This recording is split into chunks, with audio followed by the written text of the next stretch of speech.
தன்னுடைய பையன் மட்டும் இன்டர்நேஷனல் ஸ்கூலில் படிக்கணும், தரமான கல்வி அவனுக்கு மட்டும் கிடைக்கணும், ஆனால் ஏழைப்பாளைங்க எல்லாம் அந்த தரமான கல்வி பக்கமே போகக்கூடாது அப்படிங்கிற ஒரு வக்ரமான மனநிலைமையில விஜய் இருக்காப்ல. இங்க பாரு, கள்ளசாராயம் கிள்ளசாராயம் பேசிட்டு இருந்தேன்னா உன்னுடைய கடைசி படம் கூட வெளியில வராது அப்படின்னு திமுகவால மிரட்டப்பட்டாரா விஜய் அப்படிங்கிற கேள்வியும் எழுந்திருக்கு.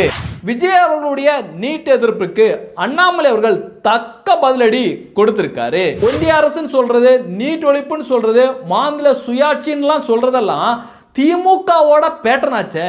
அதே பேட்டர்னை வச்சு விஜய் அவர்கள் அரசியலுக்கு வர்றதுக்கு திமுகவிலே இணைஞ்சிடலாம் அப்படின்னு நிறைய பேர் ஆக்கப்பூர்வமான கருத்துக்களையும் முன் வச்சுட்டு வர்றாங்க. இதெல்லாம் பற்றி இந்த பதிவில் விரிவாக பார்த்துடலாம்.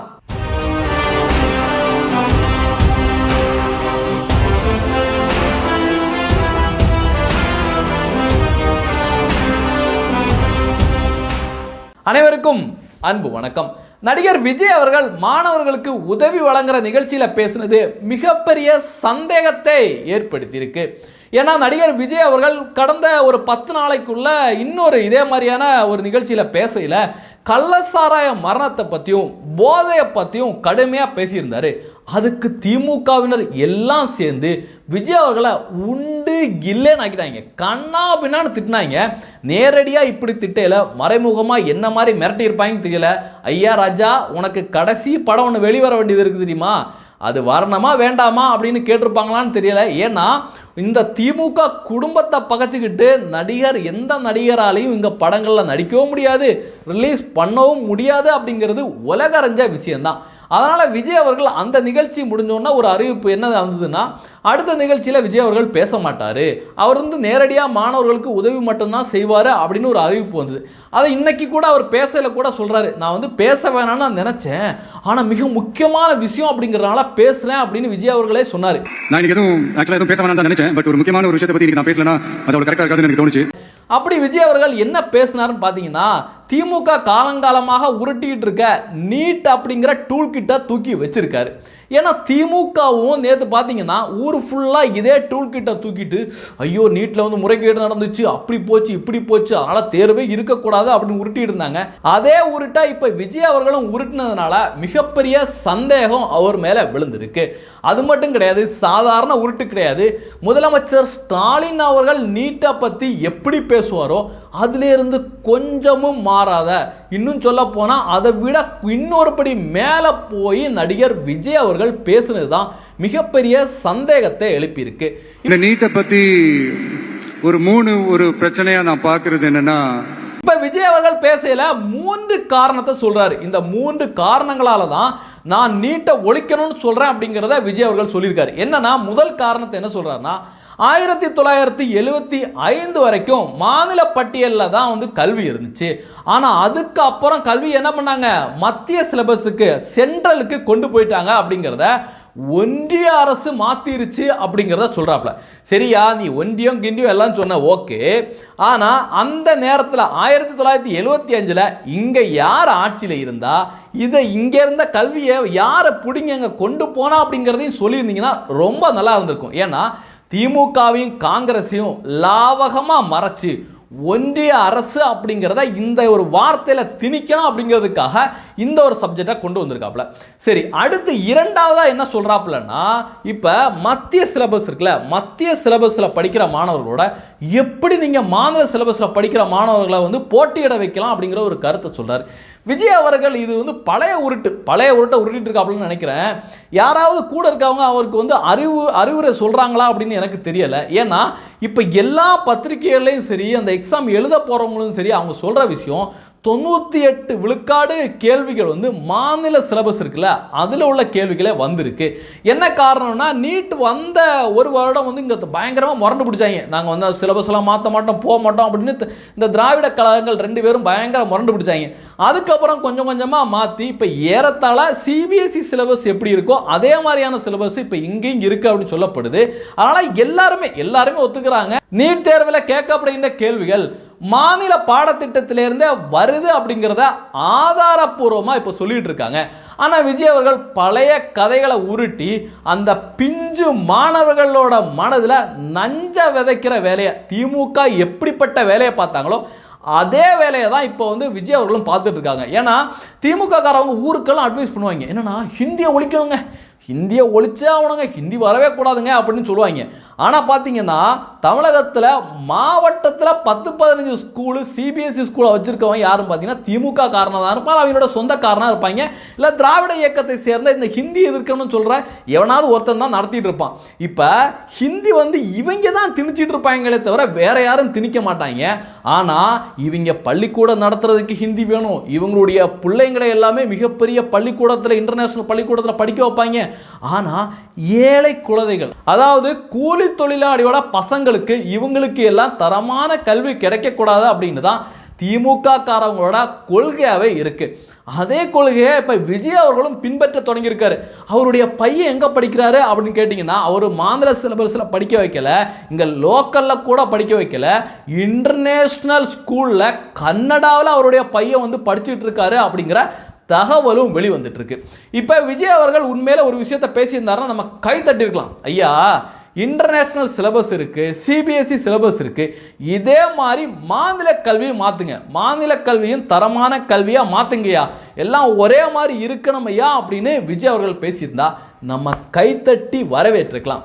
ஆனால் விஜய் அவர்களுடைய எண்ணம் திமுக காரவங்களோட எண்ணம் எப்படி இருக்கோ அதே மாதிரி தான் இருக்கு அப்படிங்கிறது தான் இப்போ அவருடைய பேச்சிலேருந்து நம்மளால புரிஞ்சுக்க முடியுது. அடுத்து என்ன சொல்றாருன்னா, நீட் தேர்வு வந்து 3வது காரணம் சொல்றாருன்னா, நீட் தேர்வில் முறைகேடுகள் அதிகமாக இருக்கு, முறைகேடுகள் நடந்துருச்சு, அதனால இந்த தேர்வை ஒழிக்கணும் அப்படின்னு சொல்றாரு. சரி, அப்படின்னு பார்த்தீங்கன்னா இந்தியாவில் எந்த தேர்வுமே இருக்க முடியாது, எந்த திட்டமுமே இருக்க முடியாது. எந்த திட்டத்தை எடுத்தாலும் சரி, எந்த தேர்வாக இருந்தாலும் சரி, தொடர்ந்து மோசடி பண்ணுறதுக்குன்னா ஒரு குரூப் இருக்க தான் செய்வாங்க. நீங்கள் என்ன சிஸ்டத்தை கொண்டு வந்தாலும் அவன் அதில் ஒரு லூப்பை கண்டுபிடிச்சு மோசடி பண்ணுறது வேலையதில் தான் இருப்பான். அதுக்காக ஒட்டுமொத்த தேர்வையும் ஒழிக்கணும் அப்படின்னு சொல்கிறதுல எந்த வகையில் நியாயம்னு புரியலை. இன்னொரு டேட்டா கூட சொல்கிறாங்க, அதாவது 2020 வரைக்கும் ஏழை கிராமப்புற அரசு பள்ளியில் படித்த மாணவர்கள் வெறும் 376 மாணவர்களுக்கு மட்டும்தான், கிராமப்புற மாணவர்களுக்கு மட்டும்தான் 16 வருடங்களில் MBBS இடங்கள் கிடைச்சிருக்கு. ஆனால் நீட் தேர்வு வந்ததுக்கு பிறகு இந்த நிலைமை தலைகீழாக மாறுது. கிட்டத்தட்ட ஒரே வருடத்தில் 396 பேருக்கு கிராமப்புற அரசு பள்ளியில் படித்தவங்களுக்கு MBBS இடங்கள் கிடைக்குது. அப்போ நீட் தேர்வுனால எந்தவித பாதிப்பும் இல்லை அப்படிங்கிறதா நிதர்சனம். ஆனால் இவங்க உருட்டுன்னு உருட்டிட்டு இருக்காங்க. அடுத்து பார்த்தீங்கன்னா இன்னொரு காட்சி கூட இணையதளத்தில் வைரலாக போயிட்டு இருக்கு. இப்போ சுகாதாரத்துறை அமைச்சராக இருக்கார்ல மா சுப்பிரமணியன் அவர்கள் அவருடைய பையனை வந்து ரஷ்யாவில் படிக்க வச்சிருக்காரு. ஏன் அப்படின்னு கேள்வி கேட்டோன்னா அவர் என்ன சொல்றாருன்னா, அதிமுக ஆட்சி காலத்தில் நீட் வர்றதுக்கு முன்னாடி டொனேஷன்லாம் ரொம்ப அதிகமாக இருந்துச்சுங்க அப்படின்னு. ஏன்னா ரெண்டு கட்சியும் இப்படி தான், அவங்க யார் இருந்தாலும் டொனேஷன் அதிகமாக தான் இருக்கும். ஆனால் இவர் திமுக காரராக இருக்கிறதுனால அதிமுகவை குறை சொல்றாரு. நீட்டுக்கு முன்னாடி என்ன நிலைமையில இருந்துச்சு அப்படிங்கிறத இவருடைய பேச்சின் மூலமாவே நம்மளால புரிஞ்சுக்க முடியும். வெளிப்படைத்தன்மை இல்லாமல் அதிமுக ஆட்சி காலத்தில் எல்லாம் பாத்தீங்கன்னா அந்த கட்டணம் ஒரு பெரிய அளவில் இருந்தது, கோடிக்கணக்கில் வேண்டும் ஒரு MBBS படிப்பதற்கு என்கின்ற நிலை இருந்தபோது, அதுவும் இந்த நீட்டை பத்தி பேசுற திராவிட தலைவர்களுக்கும் விஜய் அவர்களுக்கும் இதை பத்தி ஃபுல் டீட்டெயில் தெரியுமா அப்படின்னு தெரியலைங்க. ஏற்கனவே ஒரு வீடியோ காட்சி கூட இணையதளத்தில் வைரல் ஆச்சு. ஸ்டாலின் அவர்கள் அவர் வந்து எங்கே விசிட் போகல, மாணவர்கள்ட்ட கேட்பாரு என்ன படிக்கிறீங்க அப்படின்னு. அவங்க நீட்னு சொல்லுவாங்க. உடனே எத்தனாவது இயர் படிக்கிறீங்க, நம்ம காலேஜ் படிக்கல கேட்போம்ல, எத்தனாவது இயர் படிக்கிறீங்க அப்படிங்கிற மாதிரி கேட்ட உடனே அவங்க வந்து ரிப்பீட்டட் அப்படிங்கிற ஒரு பதிலையும் சொல்கிறாங்க. இதுல இருந்தே தெரியுது இவங்களுக்கு இந்த எக்ஸாம்னா என்ன, இதில் என்ன நிறைக்குறைகள் எது இன்னும் எதையுமே யோசிக்கிறதுல. மோடி அவர்கள் கொண்டு வந்தாரா, மத்திய அரசு கொண்டு வந்தாரா, நம்ம ஒன்றியம் அப்படிங்கிற வார்த்தையை நம்மளால சொல்ல முடியுமா, உடனடியாக அடிச்சு விட்டு போமையா அப்படின்னு தான் விஜய் அவர்களுடைய மனநிலைமையும் அப்படிதான் இருக்கு. ஸ்டாலின் போன்ற திராவிட தலைவர்களோட மனநிலைமையும் அப்படிதான் இருக்கு அப்படிங்கிறதா காண முடியுது. என்ன படிக்கிறீங்க? இங்க வரீங்களா? வருஷம் போ.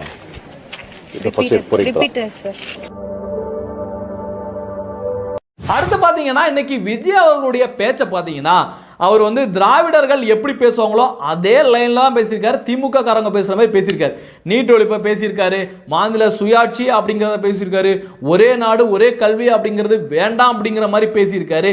விஜய் அவருடைய பேச்சு ஒட்டுமொத்தமா திமுக காரவங்க பேசுற அதே பேச்சு தான் பேசியிருக்காரு. இப்படி பேசுற விஜய் ஏன் வெற்றி கழகம் கிற்றி கழகம் அப்படின்னு தனியா ஒரு பிரான்ச் ஆரம்பிச்சுட்டு பேசாம திமுகவிலே போய் இணைஞ்சிட வேண்டியது தானே அப்படின்னு நிறைய பேர் இன்னைக்கு விமர்சனம் வச்சுட்டு வர்றாங்க. அதுவும் விஜய் அவர்களுடைய பேச்சை நேற்று நீங்க உன்னிச்சு கவனிச்சு இருந்தீங்கன்னா உங்களுக்கு தெளிவா ஒரு விஷயம் புரிஞ்சிருக்கும். விஜய் அவர்கள் மனசுல இருந்ததா பேசல, ஸ்கிரிப்டை எப்படி சினிமாவில் ஸ்கிரிப்டை வந்து படிச்சுட்டு வந்து டயலாக்கை பேசுவாரோ அதே மாதிரி திமுகவோட ஸ்கிரிப்டை மனப்பாடம் பண்ணி கடந்த ஒரு வார காலமாக கஷ்டப்பட்டு மனப்பாடம் பண்ணி இங்க வந்து கொட்டி தீர்த்திருக்காப்ல அப்படிங்கிறது நம்மளால அவருடைய அந்த பேச்சுக்கள் எல்லாம் பார்க்கலே புரிஞ்சுக்க முடியுது. விஜய் அவர்கள் ஒரே ஒரு விஷயத்தை மட்டும் பண்ணோம். நேற்று தமிழக பாரதிய ஜனதா கட்சி தலைவர் அண்ணாமலை அவர்கள் நீட்டை பத்தி முன்னாடி பேசின வீடியோ தான் அது நேற்று செம வைரலா போயிட்டு இருக்கு. அந்த வீடியோவை விஜய் அவர்கள் 100 வாட்டியாவது பார்க்கணும். அப்பதான் விஜய்க்கு மண்டல ஏறும். ஏன்னா சாதாரண சாமானியர்களுக்கு தெரிகிற ஒரு சின்ன விஷயம் கூட விஜய் அவர்களுக்கு தெரியல அப்படிங்கிறது தான் அவருடைய பேச்சை பார்க்கல நம்மளால புரிஞ்சுக்க முடியுது. அண்ணாமலை அவர்கள் இந்த வீடியோவில் ரொம்ப தெளிவா கிளவரா சாமானியர்களுக்கும் புரியுற மாதிரி சூப்பரா எடுத்து சொல்லியிருக்காரு.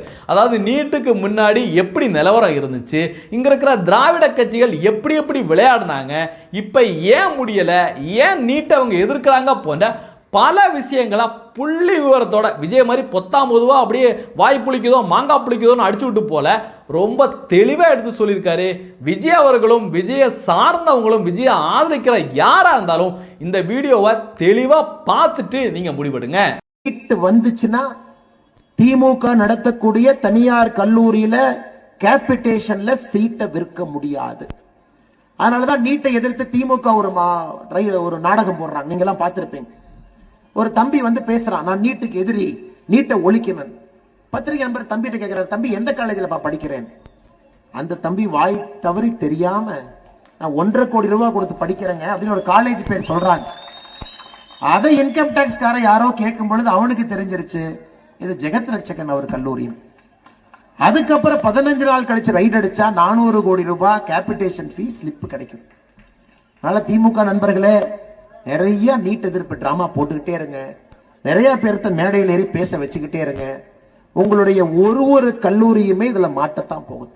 திமுகவுடைய நீட் எதிர்ப்பு என்பது ஒரு சின்ன உதாரணம் கொடுக்கறங்க ஐயா.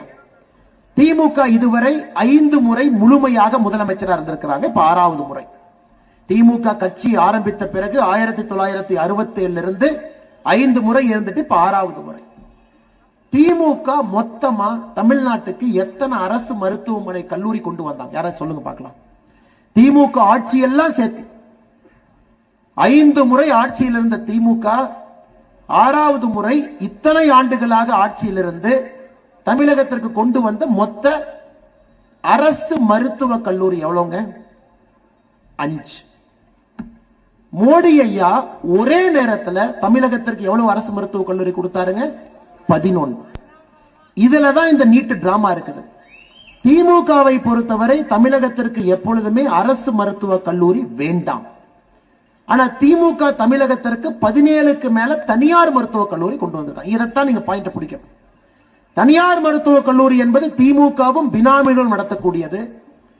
அதுல ஒரு சீட்டை அவங்க என்ன பண்ணுவாங்கன்னா சூப்பரா லாக் பண்ணுவாங்க. எப்படி லாக் பண்ணுவாங்கன்னாங்க, நம்ம குழந்தைங்க எல்லாம் நானும் ராசிபுரத்தில் படிக்கும் பொழுது மெடிக்கல் என்ட்ரன்ஸ் எழுதுவேன், இன்ஜினியரிங் என்ட்ரன்ஸ் எழுதுவேன். அந்த லிஸ்ட் திமுக கையில் இருக்கும். திமுகவுடைய மருத்துவ அமைச்சர் கையில லிஸ்ட் இருக்கும். ஒரு வாரம் கழிச்சு இன்டர்நெட்ல போடுவாங்க. அப்பதான் நமக்கு மெரிட் லிஸ்ட் தெரியும். நமக்கு டாக்டர் கிடைச்சதா டாக்டர் கிடைக்கலையான்னு. நான் சொல்லிங்க ஆற்காட்டு வீராசாமி என்ன சொல்றாரு. அந்த லிஸ்ட் ஆற்காடு வீராசாமி அவர்கள் சுகாதாரத்துறை அமைச்சராக இருக்கும் பொழுது கைக்கு லிஸ்ட். உடனே ஆற்காடு வீராசாமி அவர் என்ன பண்ணுவார்னா தனியார் மருத்துவக் கல்லூரிக்கெல்லாம் இந்த லிஸ்ட் கொடுத்துருவார். மறுபடியும் ஞாபகம் வச்சுக்கங்க, இன்னும் லிஸ்ட் மக்கள் பார்வைக்கு வரல, மந்திரி கையில தான் இந்த லிஸ்ட் இருக்கு. தனியார் மருத்துவக் கல்லூரி லிஸ்ட வாங்கிட்டு பார்ப்பாங்க. இந்த லிஸ்ட்ல யாருக்கெல்லாம் உறுதியா அரசு மருத்துவக் கல்லூரி கிடைக்கும். உங்களுக்கு தெரியும், ரேங்க் 10 உறுதியா கிடைக்கும், ரேங்க் 15 உறுதியா கிடைக்கும், ரேங்க் 50 உறுதியா கிடைக்கும். அந்த குடும்பத்தை கான்டாக்ட் பண்ணுவாங்க. தம்பி ஏன் தனியார் மருத்துவக் கல்லூரி ஒரு சீட் எடுத்துக்கப்பா, லாக் பண்ணி வச்சுக்கப்பான். 1 லட்சம் ரூபாய் இவங்களே பணத்தை கட்டி அந்த பையனுக்கு ஒரு சீட்டை போட்டுருவாங்க. 1 வாரம் கழித்து அரசு பொதுமக்களுக்கு பட்டியலை வெளியிடும். அதன் பிறகு 1 மாதம் கழித்து கவுன்சிலிங் ஆரம்பிக்கும். கவுன்சிலிங் இந்த தம்பிக்கு அரசு மருத்துவக் கல்லூரியில சீட்டு கிடைச்சிடும். அப்ப தனியார் மருத்துவக் கல்லூரியில லாக் செய்யப்பட்ட அந்த சீட்டு டொனேஷனுக்கு விற்கப்படும். இதுதான் திமுகவினுடைய நீட் டிராமா. இது வேற ஒண்ணுமே கிடையாது. இந்த லிஸ்ட வச்சு விளையாண்டுட்டு இருந்தாங்க. ஒரு லிஸ்ட வச்சு தனியார் கல்லூரியில வச்சு ஒரு சீட்டை 3 கோடி 4 கோடி 5 கோடிக்கு வித்தாங்க. இப்ப மோடி ஐயா என்ன பண்ணிட்டாரு, நீ தனியார் கல்லூரிக்கு போனாலும் நீட்டு, நீ அரசு கல்லூரிக்கு போனாலும் நீட்டு, நீ இந்தியால எந்த கல்லூரிக்கு போனாலும் நீட்டு, ஒரே ஒரு காமன் என்ட்ரன்ஸ் எக்ஸாமினேஷன், ஒரே ஒரு லிஸ்ட், உனக்கு அரசு மருத்துவக் கல்லூரி கிடைச்சா அரசு மருத்துவக் கல்லூரிக்கு போ. இன்னைக்கு இவர்கள் சொல்லுகின்றார்கள் திமுக, ஏன்னா நீட்டை பத்தி நம்ம பேசணுங்க, ஏன்னா திமுக சில உடன்பிறப்புகள் கையெழுத்து வாங்குறான்னு அங்கங்க சுத்திக்கிட்டு இருக்கிறான். 50 லட்சம் கையெழுத்துங்கிறது பெரிய விஷயம் இல்லைங்க. திமுக தலைவர் சொல்றாரு தொண்டர்களே 1.5 கோடி இருக்காங்க. அப்ப எதுக்கு 50 லட்சம் கையெழுத்து வாங்குற? 5 கோடி கையெழுத்து வாங்கணும். நீ உண்மையாலுமே சரியான ஆளா இருந்தா, நீ சரியான முதலமைச்சரா இருந்தா, சரியான கட்சியா இருந்தா நீ 5 கோடி வாங்கு. தொண்டர்கள் 1.5 கோடி வச்சுக்கிட்டு இவங்க சொல்றது எத்தனை எனக்கு தெரியாதுங்க. தொண்டர்கள் 1.5 கோடி வைத்துக் கொண்டு இவர்கள் சொல்வது 50 லட்சம் கையெழுத்து, அது சாதனையாம், வரலாற்று சாதனையாக 50 லட்சம் கையெழுத்து. இது எப்படி? நாங்க இந்த கூவத்துல கலைஞர் கருணாநிதி அற்புதமா சொல்லுவார், மத்திய அரசு பணம் கொடுக்குது கூவத்தை சுத்தம் பண்ண, பணத்தை எல்லாம் சாப்பிட்டாச்சு. மத்திய அரசுல இருந்து ஒரு குழு ஆராய வருது. உன்னை கலைஞர்கிட்ட கேட்கிறாங்க, போய் ஆராயலாமாங்க ஐயா, கூவத்தை சுத்தப்படுத்திட்டீங்கன்னா?